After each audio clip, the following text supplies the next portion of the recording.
Howdy, writers. It's Megan coming at you live in Author Like a Boss. I hope you are all having a fantastic day today. Woohoo! All right, so we are here today to talk about building better writing habits. That is my theme for all of January. And I'm really excited to kind of help you guys start out the new year thinking about your goals and what you want to accomplish in writing and how you can do that with better focus so you can meet those goals. So let me know if you can hear me. Quick mic check. Are you there, writers? It's me, Megan. Give me a comment or an emoji. Let me know if I am coming through loud and clear to you. I hope so. And if you are watching this somewhere besides the Author Like a Boss Facebook group, make sure you come and join us in Author Like a Boss. You can get your questions answered and get access to more trainings and hang out with amazing authors. All right, let's jump into today's training about setting better goals. So no matter what genre you write in, if you're going to author like a boss, you need to have strong focus and good writing habits. And it's the difference between sticking with writing for the long term and making it your passion in your career, or getting frustrated and giving up on it. When Ella and I work with authors in the Author Boss Academy, which is our subscription learning platform, we give authors a serious dose of focus, and we help them set goals for their writing and marketing so that it becomes more than just a hobby. It becomes something they can focus on seriously. And a lot of our authors have the goal of making money from their writing.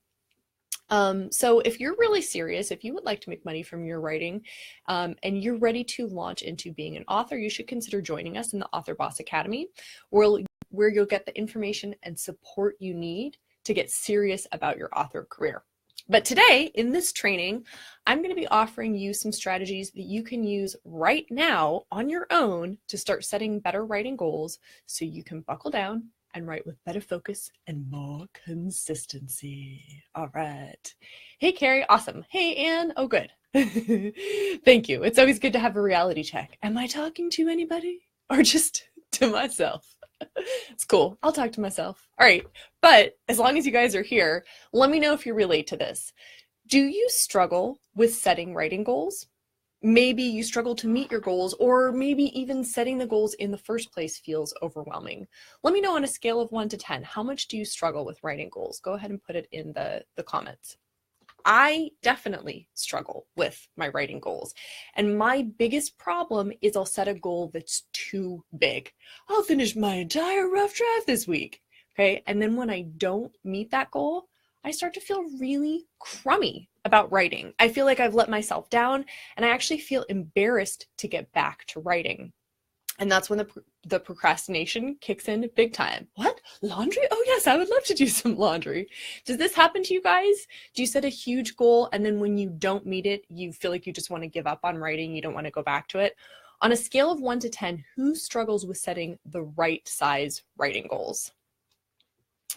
Hey, Dave. April says, I set them and never follow through on them. Yep, that's another problem I have. Anna's saying yes. Meeting goals 100. Oh, Carrie, it looks like the end of that got cut off. Maybe an 8, you feel like what I'm describing. Sabrina says a 10. Okay, yeah. Thank you guys for letting me know I'm not alone. Anne says a 9. Yeah, like setting goals can be this really exciting thing. You're like, oh, I'm going to do this, this, this, this, and this, and this. And then it's the following through where we all struggle. So that's what we're going to be talking about today. Setting effective goals is the key to a strong writing practice. And I'm going to walk you through 3 big pieces of setting goals today. And the first piece will be what to do before you set a goal. Then we'll talk about how to set deadlines that are the right kinds of deadlines, because there are different kinds of deadlines. So I'm going to walk you guys through what a helpful deadline looks like. And then finally, we'll talk about how to set smarter writing goals. So does that sound good to you guys? Give me a hell yes or an emoji if you're ready to dive into that. Okay. Yeah. Excellent.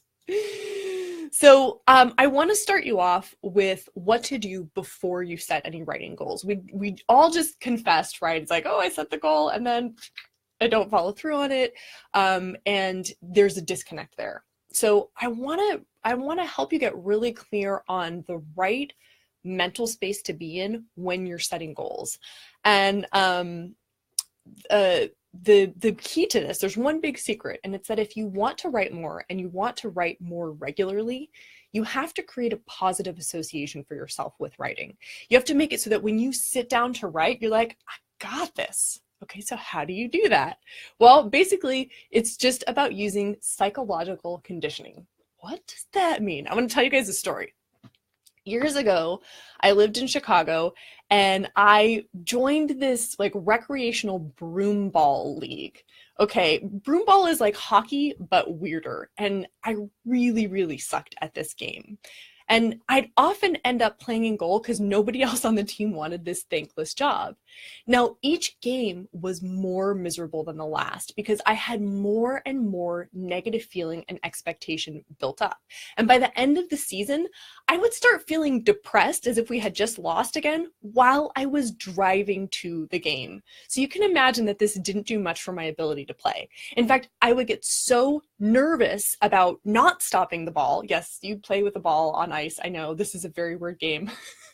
Okay, but I would get so nervous that I wasn't going to stop the ball from going into the net that I would pounce on it, stop it, and then like in a weird self-sabotaging kind of move, like end up pushing the ball into the net and scoring the goal for the other team.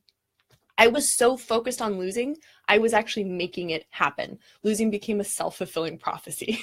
And I had conditioned myself to feel miserable and defeated. And the only thing that kept me going back to the games was I was playing with people I worked with, and there was no way I was going to face the guilt of seeing them at work, having not showed up to the game. But, needless to say, I did not sign up for the next season. And if it's up to me, I will never play this game again. In fact, I cringe a little when I even hear the word broomball. I successfully created a really negative association with this activity. But my story proves that you can condition yourself to feel a certain way about a certain activity, right? And it also shows that what we believe powerfully impacts what we're capable of doing. So it's possible to create a negative association, but it's also possible to condition yourself to feel great about an activity. And you can do it with small wins. So here's how it works. You set a goal that you know you can meet. You meet the goal, and then you celebrate yourself. That sounds pretty easy, right? The best kind of goal to set is one that is completely under your control. And that's about how much time you spend on something, right? You don't have control over how inspired you are. You don't have control over how many words you write all the time, but you have control over how long you sit and you stay focused on a task.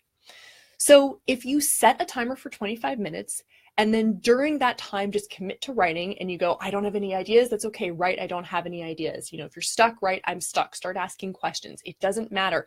Your goal is not to write a certain kind of thing. It's just to sit for 25 minutes and write. So you can write the random thoughts that pop into your brain, but just keep writing.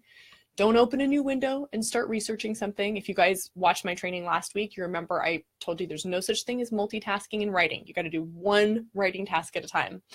Don't check your Twitter feed, just stay with the writing.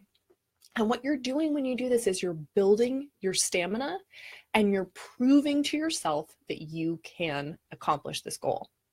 Not sure what to write? Use a free write. If you sign up for a 5-day writing challenge, you can get a new free write prompt delivered straight to your inbox each day for 5 days. I'll put the link to that in the comments. A really effective method for this time-centered goal is the Pomodoro technique, which involves just setting a timer for 25 minutes and working with your best focus for that time. The reason you'll be able to use your best focus is because you know it's a limited amount of time. And when that 25-minute timer buzzes, you can get up, you can give yourself a mini reward, you can stretch your legs, you can go get that piece of chocolate cake you've been wanting to eat from the refrigerator, whatever it is.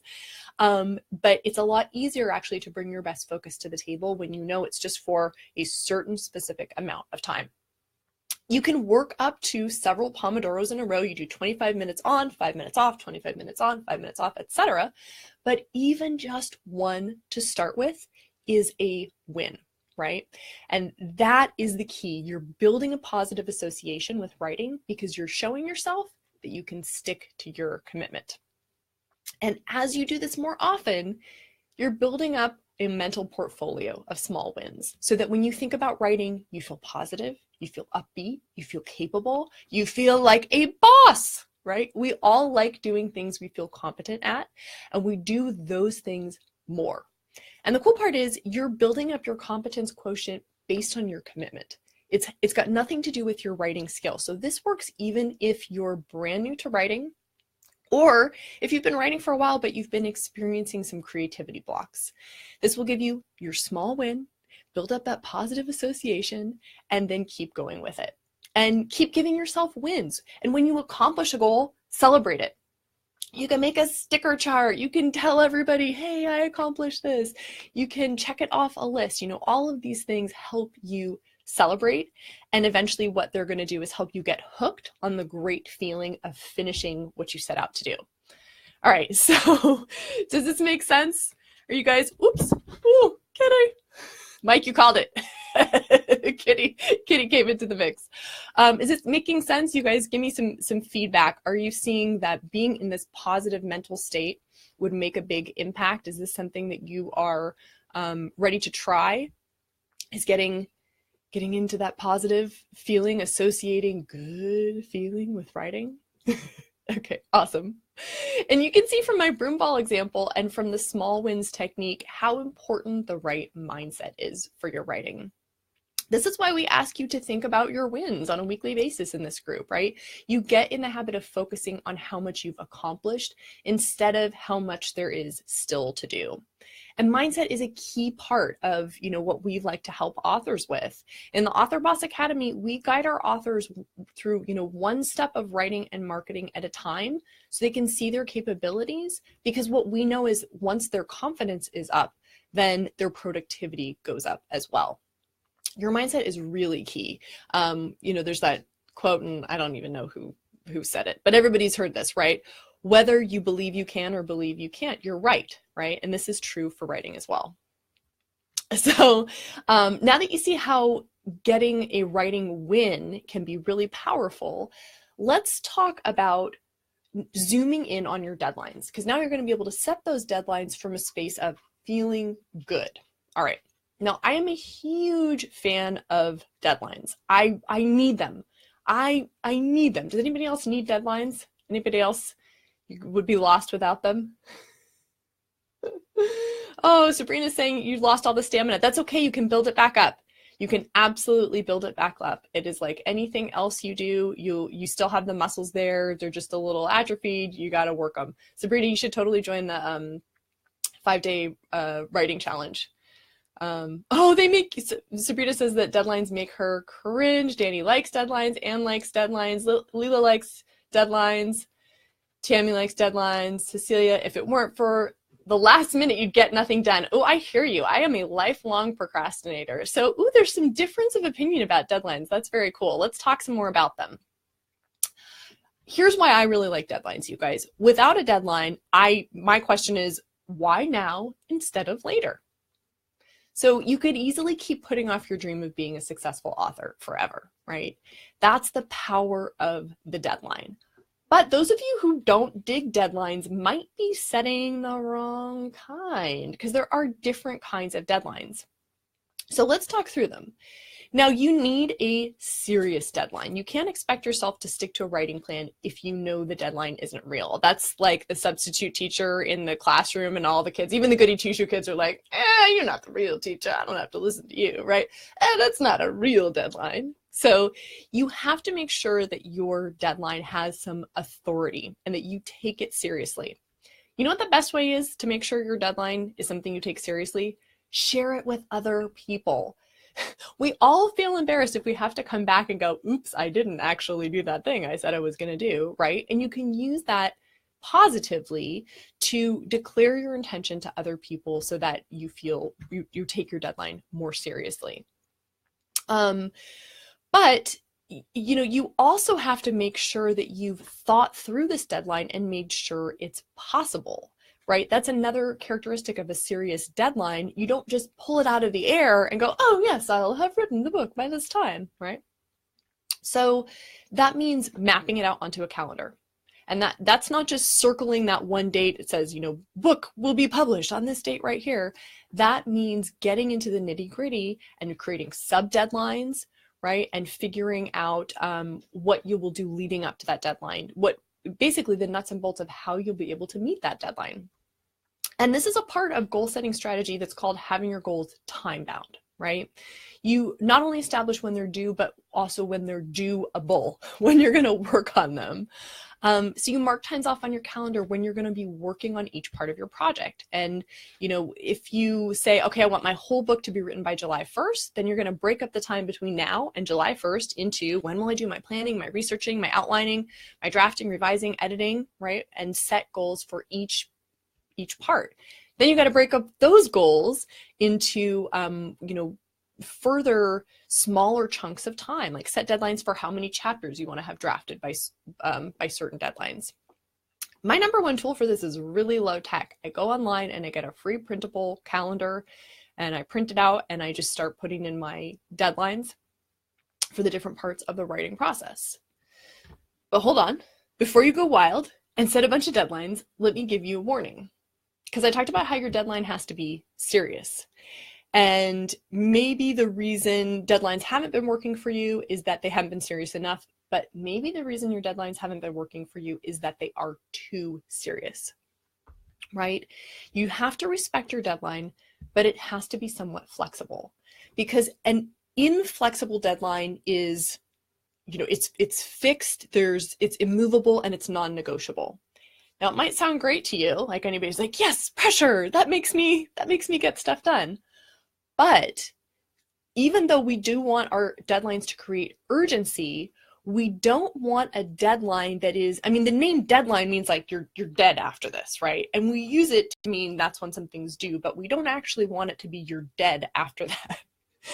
Because that kind of deadline is actually the secret and sinister weapon of self-sabotage. Because if we fail to meet that deadline, then it's like, oh, I can't, I'm done, right? It's like, I didn't meet that deadline. And so that's it. I just can't even try anymore. And let me give you an example. If you've ever made a commitment to eat less sugar or to eat healthier, right? And then somebody brings donuts to the office or to wherever it is, so you're around some sugar. Okay, so you eat a donut. Instead of forgiving ourselves and trying to do better for the rest of the day, we say, oh, well, I ate the donut. It's all over. I may as well eat 4 more donuts and a pack of M&Ms and that chocolate ice cream that's been sitting in the back of the freezer for months, even though I don't really like chocolate ice cream, right? When we hold ourselves to an all or nothing deadline, our goal is really just a way for us to allow ourselves to get away with doing nothing. Oh my gosh, did I just blow your mind? Did you realize that a deadline can actually be like an excuse to give up if it's the wrong kind of deadline? So on the other hand, flexible deadlines give you accountability without that all or nothing thinking. I think the author Douglas Adams said it best. He said, I love deadlines. I love the whooshing noise they make as they go past, right? He knew sometimes we're not going to meet those deadlines, but that doesn't mean you stop writing. You don't let a missed deadline become an excuse to stop. As a deadline approaches and you realize you're not going to meet it, you stop and you adjust the deadline. Be upfront, be honest, be responsible. If writing is your job, or if you want it to be your job, you have to be a good employee. You have to go to your manager, which is yourself and your calendar, and say, look, I'd really hope to have those first 15 chapters drafted by April 5th. But I realized that my plot wasn't working. So I went back and I revised my outline, and that took time away from my drafting, but I know that it was the responsible thing to do. Isn't that what a good employee does, right? Isn't that what a responsible person does? Says, oh, you know what? I'm not going to make it by this because it's more important to go back and do it the right way. Doesn't that sound super responsible, right? So you set a new deadline and you recreate all those sub deadlines. I didn't mention this, but when I do those free printable calendars, I use pencil, you guys. I'm like, I'm there, and I know I'm going to go back and erase. I know it's going to shift. And knowing it's going to shift means when I shift it, I feel fine about it, because I know I have to, I have to plan for success. If I give myself a plan that I know isn't possible, I'm setting myself up for failure. I don't want to do that. So, going into it knowing your deadlines are going to move takes the pressure off. So you have to be honest with yourself in this process, because if the reason your deadline keeps moving farther out is because you're like, it's much more important to binge watch all my favorite series on Netflix, then you've got a responsibility problem, right? And you have to dial up the seriousness on your deadline. So there's this mix there. You can turn up the volume on the flexibility or turn up the volume on the seriousness, and you'll adjust until you get the right kind of deadlines. The best way to dial up the seriousness, if you need to, is to share your deadlines with other people. Get that accountability. You can join a writing critique group and declare your deadline. You can be active in this Facebook group and in other Facebook groups. Ask writers to hold you accountable. If you're in the Author Boss Academy, you can get accountability from me and Ella, and also from the tight-knit community of authors. So it's going to dial up that seriousness. If flexible deadlines scare you, I want you to think about the purpose of the deadline. It's to make sure you write and publish your book, and that you bring your idea out into the world. So would you really rather stick to an arbitrary deadline than take the time to make your book, your creative baby, better? No, right? It's often worthwhile to push out a deadline so you can complete your best work. And it's still going to be serious enough if you share it with people and if you really hold yourself accountable. But it's about creating that deadline that will get you the product that you want, will get you the book that you want. And something to keep in mind is that for your first few books, you're not going to be as good at predicting how long different writing tasks will take you. I don't know if you guys have ever done one of those Rachel Ray 30-minute meals. Those meals do not take 30 minutes to cook when you are first starting to cook, right? Eventually they take 30 minutes, but when you're first starting, things take longer. You're going to get faster as you go, but especially if you're starting out, it's really important to be experimental in setting your deadlines and give yourself some slack with figuring out how long things are going to take. So is this making sense? Do you see why your deadlines need to be serious, but also need to be flexible? Lori says, I'm deadlines, bitch. You mean your deadlines have control over you? Oh my goodness. If that feels good to you, that's awesome. If you feel pushed and motivated, then keep going for it. Oh yeah. In the Author Like a Boss Academy, we're really, really big on accountability. And in our live weekly coaching calls, one of the things we ask as we get to the end of the call is, is there something you want us to hold you accountable to for the coming week? And if you're not sure what your deadline should even look like, we actually have a program within the Academy that's called Write, Market, and Publish Your Book in 4 months. And it's included in your Academy membership, and it just walks you through what to do week by week. So all that stuff I was saying about creating sub deadlines and figuring out what to work on when, if you're like, I don't even know how to... That sounds complicated. Well, it's all done for you. And you can find out more about the Academy in the live info session we're hosting tomorrow. And I'm going to put the link to where you can sign up right in the comments. So yeah, if you've been hearing us talk about the Academy and you're curious, you'd like to know more about it, join us tomorrow. It's just going to be casual, getting some info and taking your questions. So now that you're thinking about setting the right kind of deadlines and you're thinking about getting into that positive headspace for creating your goals, let's dive into the nitty-gritty about what kinds of goals you should be setting. And you guys have probably heard of the acronym SMART when it comes to goals, right? This is a way to remind yourself that effective goals are specific, measurable, achievable, relevant, and time-bound. And we just talked about setting deadlines. That's the T, that's the time bound, right? I was talking you through, setting up times when you're going to commit to things and saying, I'll have it done by this time. So let's keep moving backwards from the T and we'll zoom in on some of those other letters to get you thinking about smarter goals. All right, so moving backwards from T, we get to R, goals that are relevant. This is a huge question for writers, and it's, is the task you're working on relevant to your project? Now, if you watched the training last week, we talked about how a really big form of procrastination for writers is getting stuck in just one part of the writing process. And a lot of you share that you get stuck in the research phase. And I hear you on that. I think research is probably the most common way to procrastinate, because guess what? You're a writer. You like thinking about things. You enjoy observing. You have a lot of thoughts circulating. So it's really easy to get distracted. You look up one thing and then you jump from link to link to link because you're curious and interested, right? But you need to really beware of research and be careful with it, because it's easy for us to justify it. We go, oh, I need to know this so that my book is realistic. The more I research, the better my book is. But how much do you really need to know? That's the question, right? You have to make sure that your research, or whatever task, maybe you don't get stuck on researching, maybe you get stuck on drafting, or you get stuck on editing, but you have to make sure it's relevant to your bigger project. And the way you can do this is to ask yourself why you're doing what you're doing. If you're doing research, treat it like a research project from back in your student days. That means before you even open up a website, come up with a list of questions.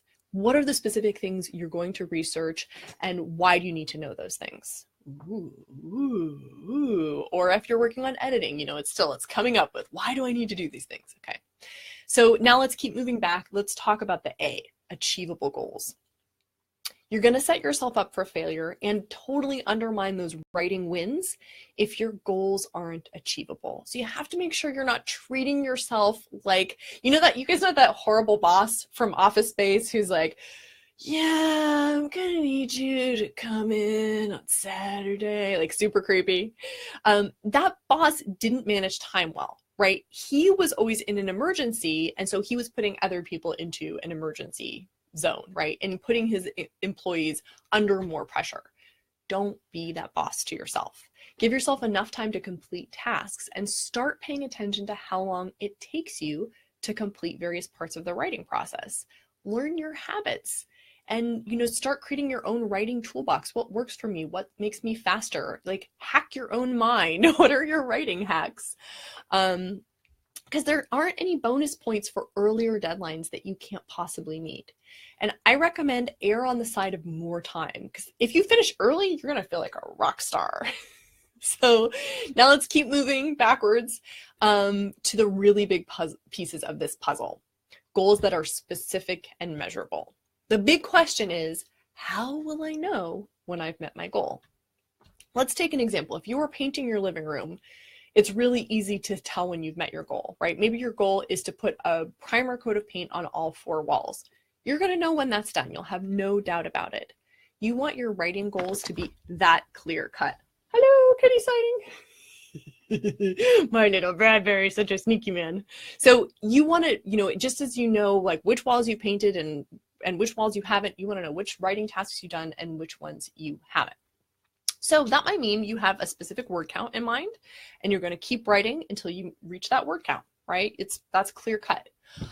Or you might have a specific scene or chapter that you want to get to the end of. Now that last one is a little bit less objective, right? Because you want to make sure you're not just stopping writing because you're pooping out. You want to make sure that you're actually completing that task. So how can you measure the fact that your scene or your chapter is finished? You need to, before you start writing, set up a list of must-have elements. And this is a really effective way of ensuring that you meet your goal. That could be a to-do list. I want to do these things. It could be a checklist. I'm going to make sure I include a moment where this happens, the dialogue between these people, a close-up of whatever. It could be a bullet point list. You can just jot down some notes. That really is up to you. But for whatever style works for you, just list the most important elements that you need to cover. Now, if that isn't happening for you, that's actually a really good warning sign. If you can't make a quick bullet point list of the things you want to include in your upcoming scene or chapter, it probably means you need to do some more planning, and that if you just started drafting, you were probably going to get bogged down in writer's block. So this does double duty.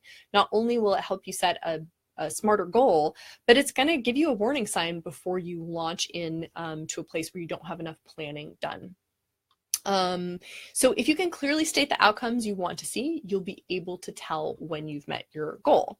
And if things take longer, you'll still be able to see that you completed like 3 out of the 5 tasks. And that feels a heck of a lot better than just having a vague sense that you didn't finish, right? Like, I got 3/5 of the task done. All right, I'm okay. Plus, you're adding to your knowledge base of how long different writing tasks take for you. And that is gold. So I'm curious, how smart are your goals? Let me know in the comments, where do you struggle the most? Like, which part of this? Is it making goals that are specific, goals that are measurable? Do you set yourself goals that aren't achievable? Do you struggle with setting goals that are relevant or that are time bound? Tell me where you tell me where you struggle the most with goals.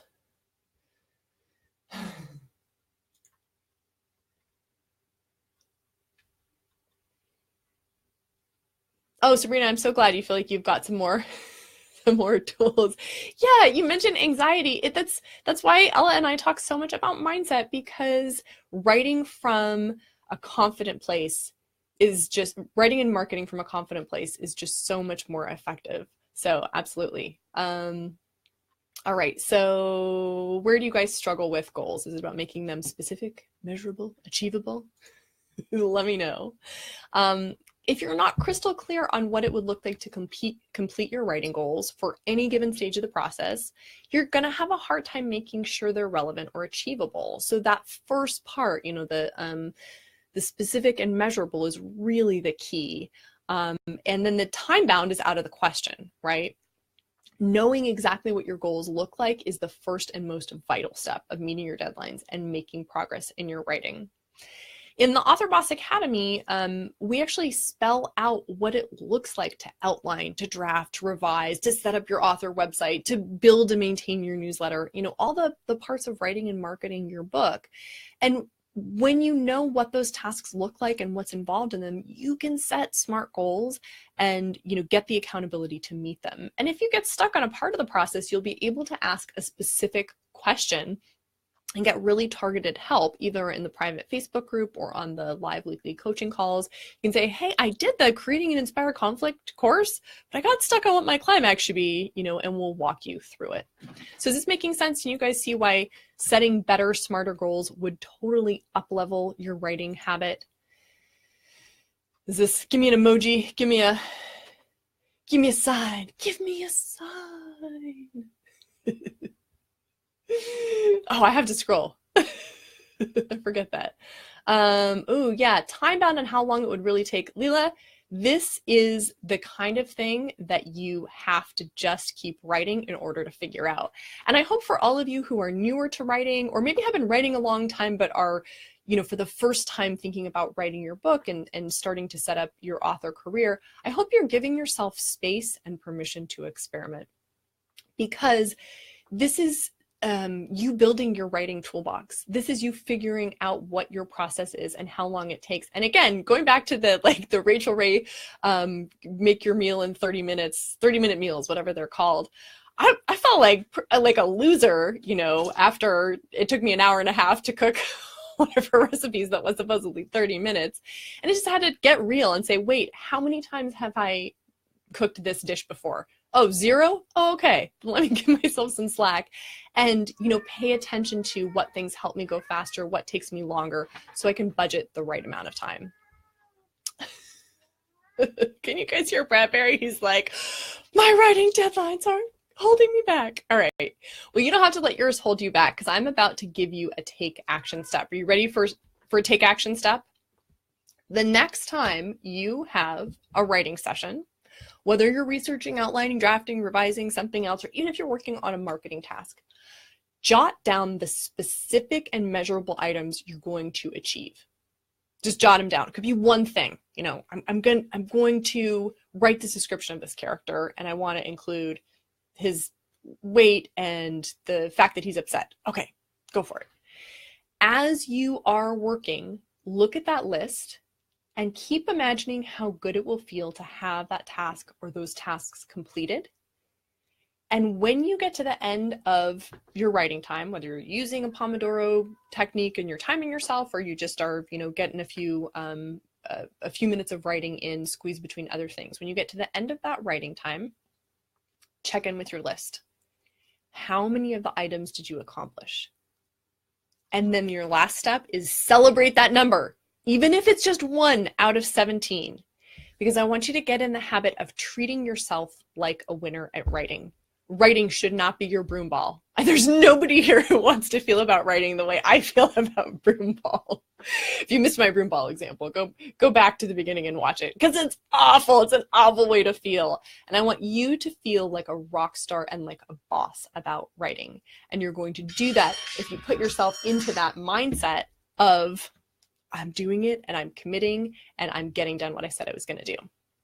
And if you want support with setting effective goals and deadlines, if you want support with being held accountable to them, come join us in the Author Boss Academy. We have so much fun there. We have way more fun than we should be having for as serious work as people are doing. But that's actually part of why people get so much done, because they feel good about being there, so they keep coming back and they keep doing their writing, right? That's that win thing. It's like, that is the place where I feel good. That is the place where I have lots of wins. I want to go back to there, right? We have weekly live coaching calls where you can deep dive into a question or issue. We have courses on every aspect of writing and marketing, and we break things down into specific steps with specific goals. We also have a tight-knit community where dedicated writers help one another succeed. We've got worksheets, we've got masterclasses, we've got a whole lot of momentum. And it's a monthly subscription, so you can join and you can see if it's a right fit for you and, decide from there. Through the end of January, the Author Boss Academy is $39 a month. And if you sign up now, you get locked into that price, but the price is going up after the end of January. So if you think the Academy might be right for you, and if you think now is the right time to join to get that $39 a month price, find out more. We're doing a live info session tomorrow. No pressure, just come hear about the Academy, hear what we do, and ask us your questions. So I am putting that link into the comments. All right. And remember, if you're watching in the All Writers Welcome Facebook group, that Facebook group is closing. Come on over and join us in the Author Like a Boss Facebook group. We've moved so we can offer you more high quality content that's easier to find in a spam-free space. So when you get to Author Like a Boss, check out the pinned post where we let you know about upcoming topics for our weekly live videos. All this month, I am talking about focus and building good writing habits. Next week, I'll be talking about next month, I'll be talking about how to craft your central conflict. And in marketing this month, Ella is talking about building your author newsletter. If you guys have been following those trainings, she's walking you through step-by-step how to start from zero and build your author newsletter. It's really giving you all the information you need. Even if you go, what, newsletter? I didn't know I was supposed to have a newsletter. She gives you all the what's and the whys in the hows. And next month, Ella is going to be talking about how to engage your ideal readers on social media. So we hope to see you at those live trainings, and we hope to see you on tomorrow's info session for the Author Boss Academy. And I will put a link. I mentioned our 5-day writing challenge, so I will put a link to that. And I want to quickly address some questions. Somebody submitted a question ahead of time, which you can do if you're on our newsletter, because when we remind you about the trainings coming up, we also ask, hey, what questions do you have? So you can answer them. Anne asked a great question about goals. She said, should I set more strict writing goals than wide, because I tend to get distracted easily? And what I would recommend 2 things, Anne. If you have a lot of thoughts buzzing in your brain, the first thing I would say is just do a brain dump. Write down all the things you want to do, not as goals, just as like a brain dump of here's all the cool stuff I want to do, and then set it aside, and then come back and create a narrow, SMART goal that is specific, measurable, achievable, relevant, and time-bound, and use that as your actual writing goal moving forward. But does that make sense? If you have a lot of thoughts buzzing around in your brain, doing a brain dump is a great way to capture them and kind of send yourself the signal like, all right, I will get to that great idea later. Like, great idea, I didn't forget about you. I'm just going to put you over here, because you don't want to set too many goals at once. You want to hold on to those ideas, and then you can take those ideas and one by one turn them into goals, if that makes sense. All right. All right. If you have more questions, go ahead and put them in the comments. I will be scrolling back through and I'll reply to the questions that I see. I know I probably missed a lot that scroll by. So if you want to ask more questions about setting SMART goals, about deadlines, please go ahead and put them in the comments. And if you found this helpful, please go ahead and share it with another writer you know. All right. I wish you all happy writing, and I will see you hopefully on tomorrow's live info session about the Author Boss Academy. Cheers.